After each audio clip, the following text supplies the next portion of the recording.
Good morning, everyone. Welcome to another episode of Marketing Mondays. Thanks, everybody, for joining. Again, it is Marketing Mondays number 63. Got some excellent questions that came in this past week that I'm going to dig into. But also, as always, with Marketing Mondays, go ahead and put any questions you have in the comments. I will see them come up on the right side of my screen here, and I can answer those. So, although we have questions, we always give a priority to the people that are on here live. So if you have any questions or if you have any clarification questions based on something I've presented, go ahead and put it in the comments. I'd be happy to get to it. Again, this 30 minutes is for you. We really try to bring as much value as we can, and especially try to bring value to the people that took the time to be here live to listen. So if you have a question, don't be bashful. Put it in the comments and we will get going. Good to see David coming in. And again, I'll just wait a couple seconds as other people start to come in, and we'll get going from there. But I appreciate everybody taking time out of their Monday morning to join the podcast. So with that, we're going to get going. Again, I have a bunch of great questions that came in this week, but if you have anything, go ahead and put it in the comments. So one of the things that's come up multiple times in the last couple of weeks I want to address here is what happened to my Google business page. I've talked a lot on this platform about the importance of your Google business page and, keeping that up to date, optimizing it, adding to it. And a lot of people have taken that to heart and actually spent time to really fine-tune their Google business page and have gotten really good results as a result of doing that. A lot of them were controlling that via an app on their phone that would allow them to go right into their Google business page and add pictures and things like that. One of the things that's happened is that app stopped working, and Google is actually trying to push people to manage their Google business pages via Google Maps. The old platform is still there on desktop, and you can still get to it. And I still manage a lot of our clients on the old Google business platform, the old traditional way that it's all set up. But they've been trying to push people to a more user-friendly Google Maps version of editing and adding and things like that. So it's still there. I don't want you to think that if you have a Google business page that it's disappeared. The way you interact with it, the way you add content, the way you optimize it is going to be a little bit different. Now, you're probably going to have to do that via a desktop machine, and that's an inconvenience for a lot of people right now.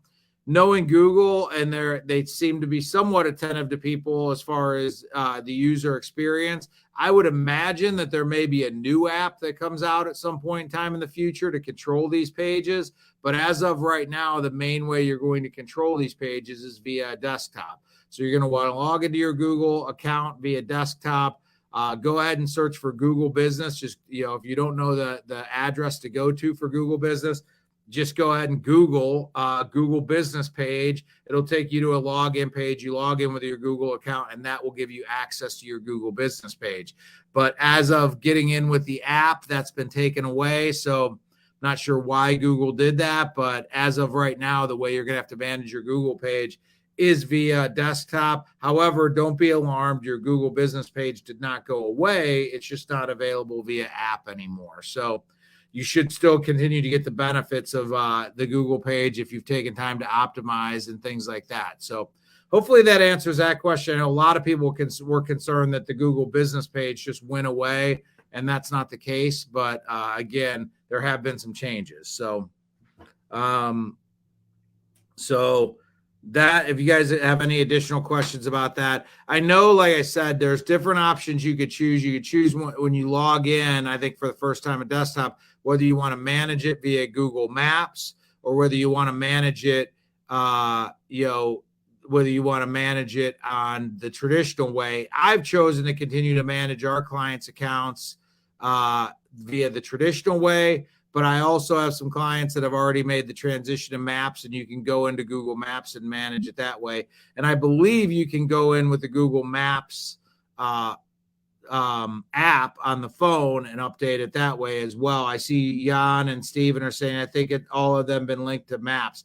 Yeah, I know they've been linked to Maps, but I'm not sure if there's a a good working or mobile app for your phone that allows you to have the control you want on that page. You always can get that control via the desktop, but I'm not sure if that's available via the mobile app as of right now, but maybe one of you guys can pipe up if you're using that.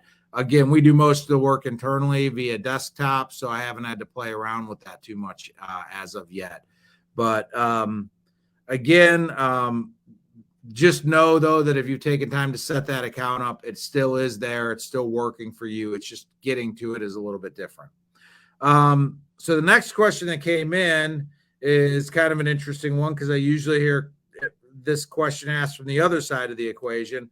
It says, is there such a thing as posting too much or too much content? Usually I get the question of like, how much should I be posting? Or like, what's the minimum amount I need to post to be, have things work properly? And the question is coming from a point of like, do I need to post twice a week? Do I need to post once a day? Whatever the case may be. And it's coming from an angle of like, how little can I post and still have effectiveness? This is asking, is there such a thing as posting too much? And one of the things I would say to that is, and I've preached this before, there's a balance between quality and quantity.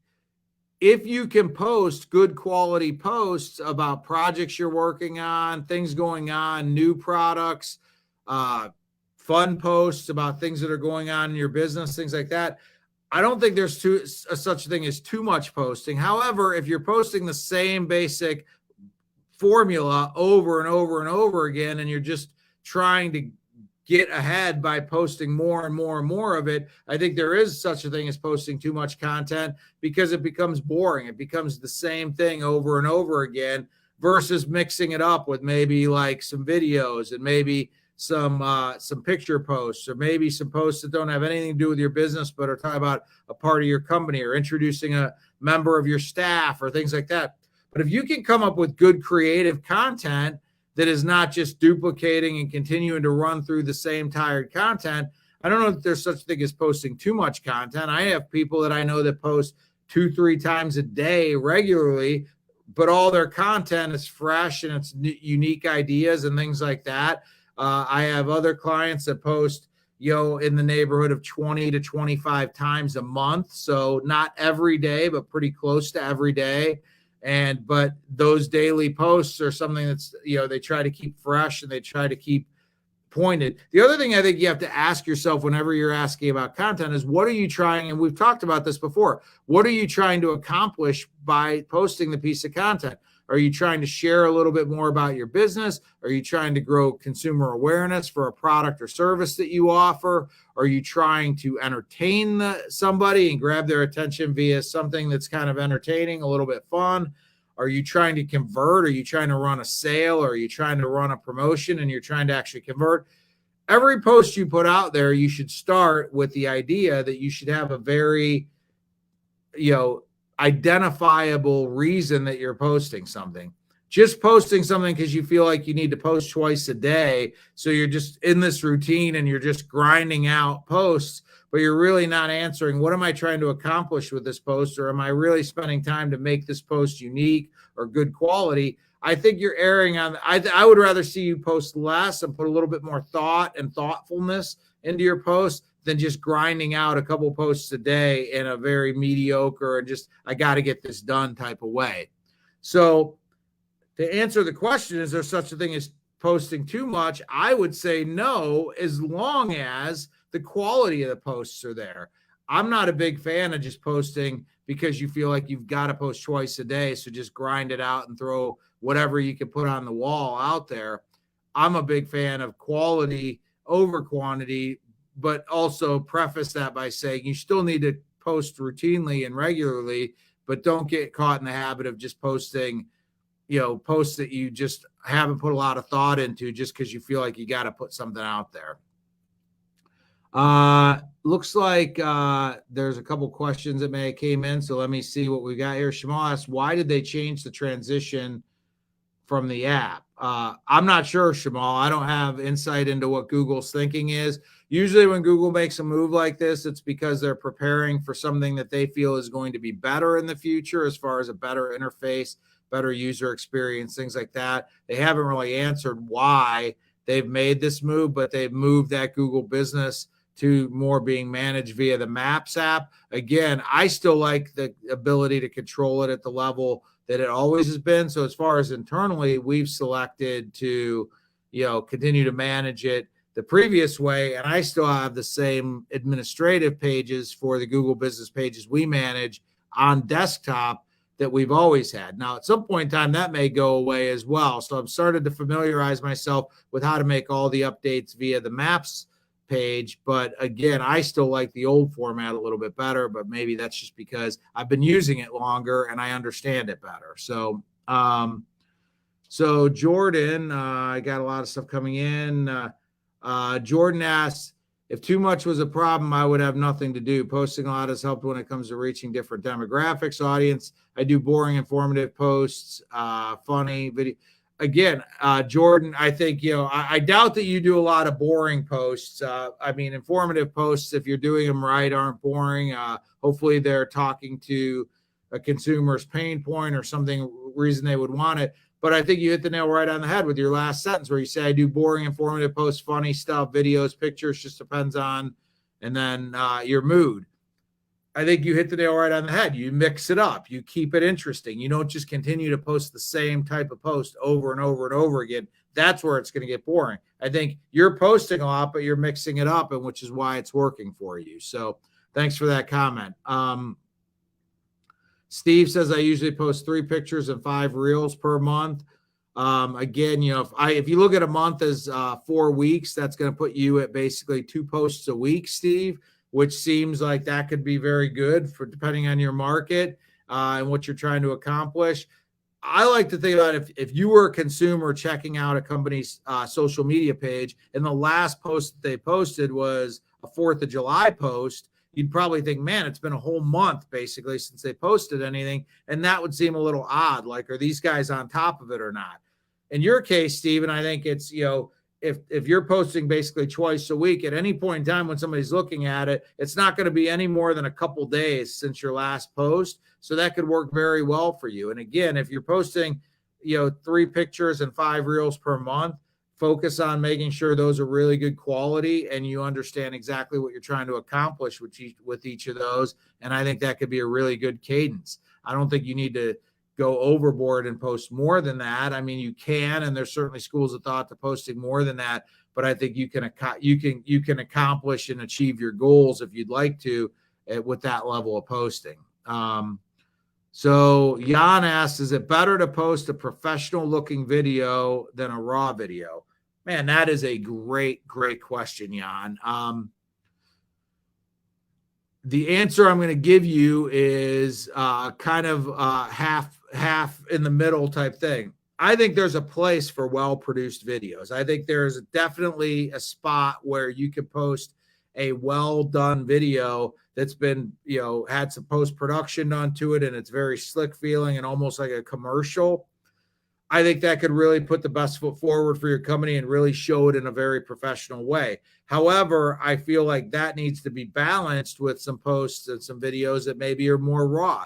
I think sometimes some of the posts that we've gotten the most traction with for our clients have been the posts that have been kind of almost, I hate to say it this way, but like behind the scenes. Like they're not really overly thought about. It's just somebody capturing, some content or capturing the moment in the shop or on a job site or things like that, where it's not overly thought. It's just capturing the moment. So I think if you get in the idea of documenting your, a day, like thinking about it like something that's happening in your shop that might be a little bit interesting, or a job or a special install or anything like that, or on a job site, I think that can be interesting. I do think there's a place for the produced videos, but I think it actually kind of plays into the last question a little bit.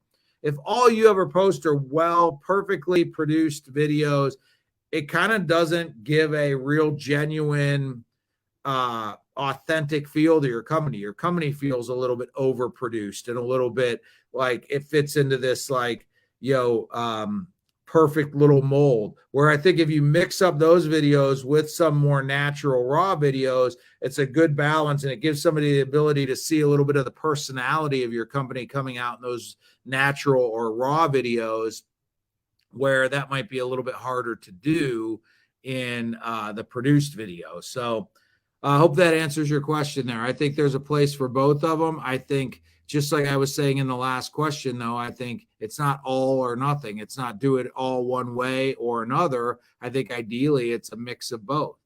Shamal says that from the app it was easier, but oh well. I agree, Shamal. I'm not sure why they made the change, but they did. So we're going to have to figure out the best way to go forward.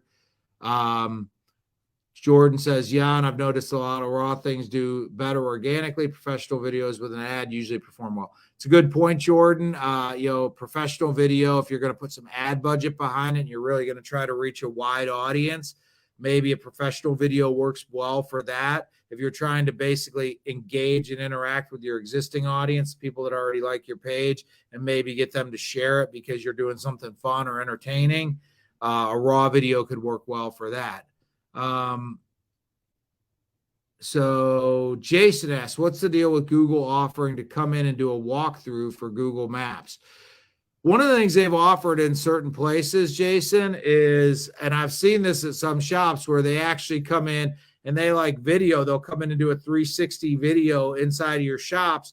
And what they're trying to do is like enhance Google Maps such that if somebody actually is looking at your Google business location, they can actually take a 360 tour through your business.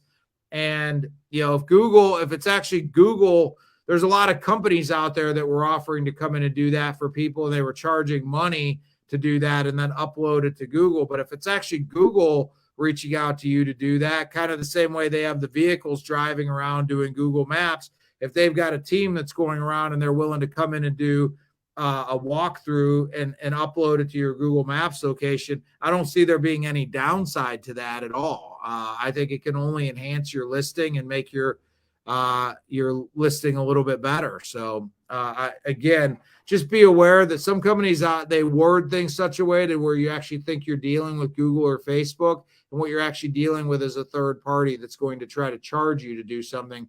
But if it's legitimately Google, I think if they're willing to do that, if they're in your area and they're doing that for certain companies, I would take advantage of it. Tim says, I know my iPad, I can't find a spot to write something about the pic you're about to post.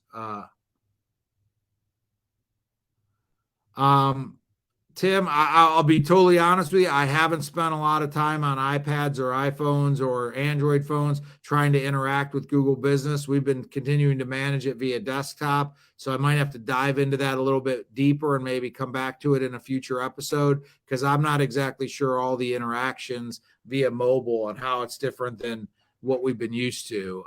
Marcelo says raw videos are great. I agree, as long as you can. Again, I think the idea of any content is balance. Like, are you balancing it with other types of content? You don't want to get in a rut where you're posting the same thing all the time. And Jordan says going live has helped. I think that, going live is another way that if you could potentially get people to, because the live then becomes a video on your page after the live. So a live is a way that you potentially can utilize that to get people to view your page. And then also it exists long-term as well. So Tim says, all my pics are taken from an iPad or iPhone, so it doesn't seem to work very well on the Maps app. Yeah, I'd have to really look into that, Tim. It's unfortunate that they changed, took away the existing app before the current one seems to be functioning as well as it could be for a lot of people. So I'll have to look into that a little bit more, see if there's some workarounds. Right now, again, we've continued to manage most of them via desktop, which is always an option. It gives you a lot more ability to control different things. But if you want to do it via a mobile device, which I can certainly understand, we may have to just play around with it and figure out what some of the workarounds are. How long should I let my ads on Facebook and Instagram run before changing them? This is a really good question. if you're running ads on Facebook and Instagram, hopefully you're doing it not by running a boost or something like that, but you're actually going into Ads Manager and you're running them. And one of the things you want to pay attention to when you're looking at the data is, one, that your ads have gotten out of the learning phase, which depending on the type of ad you're running, typically it's going to need a certain number of interactions with that ad before it's out of the learning phase. And that's what allows Google's algorithm or Meta's algorithm to really put that ad in front of the best audiences for you and get the most performance.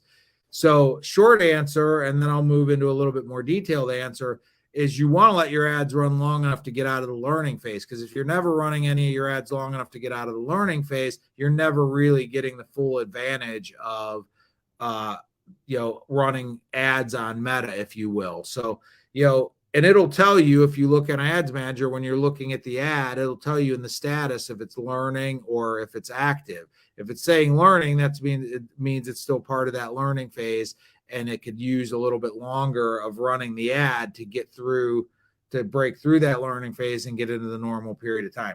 The other thing you can look at is the impressions versus the reach. The impressions are the total number of people that have seen your ad. Reach is going to be the number of unique individuals that have seen your ad. So let's say your reach was 10,000 and your impressions was 20,000.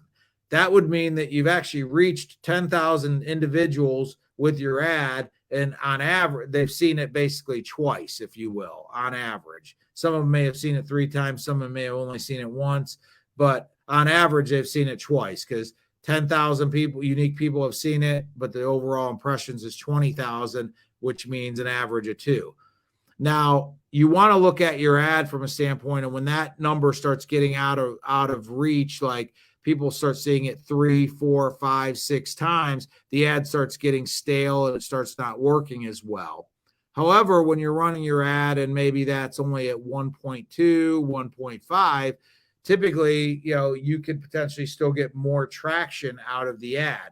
So answering a specific question with how long should I let my ads run, it's hard to say, because, it depends on how quickly it gets through the learning phase and what that differential is between, reach and impressions, and then how the ad's doing. If the ad's doing really well, if you check the ad, let's say you've been running an ad for 10 days, but then you look at a snippet of the last 3 days, and in the last 3 days, it's actually been working better than it was the prior 7 days. Like, it's getting more clicks, or it's getting a better click-through rate, or it's getting more conversions, or whatever you're running your ad for. It would be silly to turn that ad off just because it's run for 10 days. You may be just hitting stride with that ad, and you may be going into a period of time where the ad's going to really produce well for you.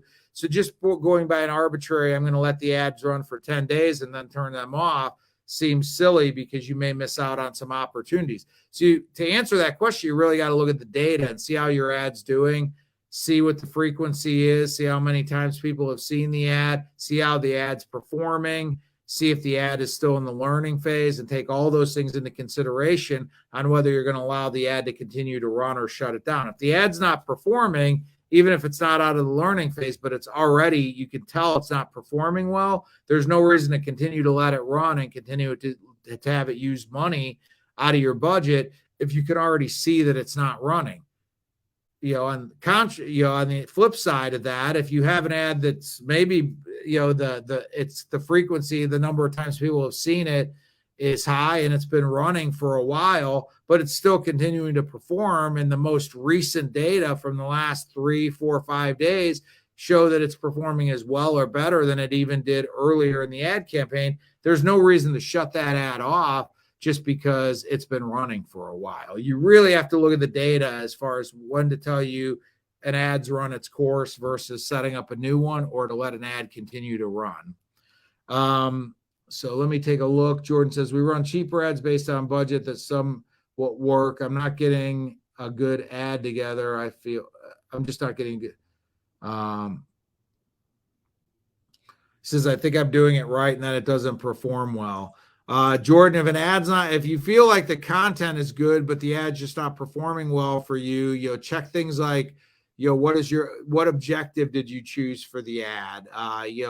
Is that the appropriate objective given the budget that you've given? If you for certain types of ads, if you choose like a traffic ad and only give it a small amount of budget, sometimes traffic ads are designed to work on larger budgets, so they don't work as well versus like a reach ad if you're on a more limited budget. So you got to look at the objective. You also got to look at the audiences. Maybe your audience is a little too broad, or maybe it's not closely defined. If you're running ads that you think the creative is good, the creative and copy that you generated, but the ad's not performing, start looking into how you created the ad. Is your objective proper? Is your audience proper? Have you given the ad enough time, as I just mentioned, to get through the learning phase to really start performing? Jordan says, I'm targeting reach over impressions and building a lookalike. That's certainly a way to do it, Jordan, especially if you're on a more limited budget. Again, reach ads don't require as much of a daily budget as traffic ads or conversion ads or things like that. So if your budget's a little limited, using reach ads certainly can help. It sounds like you're setting up your audiences right and everything like that, Jordan. I'm not sure, like without looking at an individual ad, why it may or may not be working. You just have to go in. Like I said, there's times that we put together an ad that we really feel is going to be a home run. We feel the creative is great. We feel the copy's great. We feel like we've really identified the audience, and we run it. For whatever reason, it just doesn't resonate and it doesn't do well. There's other times I've went in and I feel okay about the creative, okay about the copy, but I'm not as in love with it as I was the other one that didn't work. And for whatever reason, that one really takes off and works. It could be, the picture that was chosen, whatever the case may be. So it's almost, that's why you really have to be driven by the data. You can't fall in love with, hey, I love this picture and I love the way I explained it here. Why isn't this working? Well, maybe you love it, but maybe the people you're showing it to don't love it. So you have to be willing to look at the data and say, maybe I need to change up the piece of creative, the picture or the video. Maybe I need to change up the copy a little bit. Maybe I need to change up the audience a little bit. Whatever the case may be, anytime you're running digital marketing ads, you need to be driven by the data and let the data tell you what changes need to be made. Because us believing that a piece of content is great and sitting there watching it not work it's meaningless. Like the whole reason you're running ads is to get performance. So it really doesn't matter whether I love it or you love it. It matters if the people we're showing it to love it. And the only way you're going to know that is by looking at the data. A couple more questions here. Being a 2-year account, does that factor into reach? Like, because we were newer, does that make it harder? I don't believe so, Jordan. I think, if you're running ads, it doesn't matter how long your account's been open. Reach is going to be based on your audience that you set up and the budget you set up. So, a combination of how you defined your audience and how much budget you put behind it is going to define how many people that ad gets in front of. Obviously, if you're putting a good ad in front of people and they start to share it and things like that, you could start to get extended reach because your piece of content's being shared. But it's not like Facebook is in there saying we're going to throttle back on this client's ads because they've only been in existence for 2 years and this one's been in existence for 5 years. I don't believe timing, at least nothing I've ever heard from or read or anything like that indicates that the amount of time your Facebook ads manager account has existed plays into how many people you can get in front of. Real quick, while we got another minute, Jan says, can Google ads be optimized with video or pictures? Is it worth it? Actually, they can, Jan. In fact, there's another question that came in that we're going to have to get to next week because we're running out of time. Google ads has changed quite a bit recently, and they've went away from what they called their extended ads to what they've called responsive ads. And you can actually add responsive display ads that include videos, include pictures, image extensions. There's a lot of different things you can do with both images and video on Google ads, and it's definitely worth it. All things being considered, if you have an ad running that's got a picture attached to it and another ad from another company's running that doesn't have a picture, I would say that you have a better chance of grabbing somebody's attention with a great image attached to your ad versus them not having an image attached to their ad. So it's absolutely worth it. And I believe we're going to get into that next week because a question came in specifically about the changes to Google Ads that we just didn't have a chance to get to today.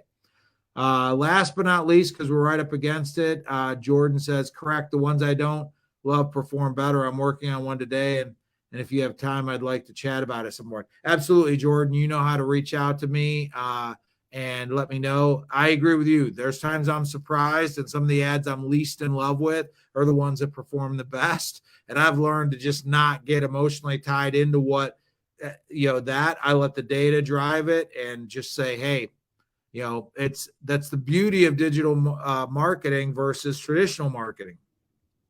Back in the days of Don Draper, and people like that, to use a fictional character, back in those days, in Mad Men days, you had to be really good at choosing the creative, because once you were running an ad, once the billboards were up, once all that stuff was going on in magazines, on television, you pretty much had to be sure that that creative was really going to drive the results you want, because it was very tough to change it. Changing out billboards, changing out magazine ads, things like that were very hard to do. The beauty of digital marketing is we have the benefit of just looking at the data, running the creative, looking at the data. And if the data isn't showing that the ad is doing well, we have the ability to redesign that ad, redesign that copy, whatever we need to do, and run it again. We can run multiple variations of the same type of objective where we're running different creative or different copy and trying to do the same thing, and let the data tell us which ones are working and which ones aren't. That's a benefit we have today with digital marketing that traditional marketing didn't have. And I think that we have to break away from thinking that we're the experts on exactly what's going to work. Doesn't mean you shouldn't try your hardest to come up with great content, but if the data is telling you that the great content you think you brought up isn't working, you can't be so in love with it you keep trying to make something work that the data is telling you isn't working. So with that, we are a couple minutes past. I apologize for that. Hopefully you guys found value in today's session. I appreciate everybody tuning in. I appreciate the great questions and commentary down the side. I will be back next week with Marketing Mondays number 64. If you have any questions between now and then, please send them to me like these people that did today, and I'll try to work those into next week's episode. With that, though, I'm going to let you go. Hopefully you guys had a great weekend, and I'm looking forward to a terrific week. Thank you for tuning in, and I will talk to you soon. Take care.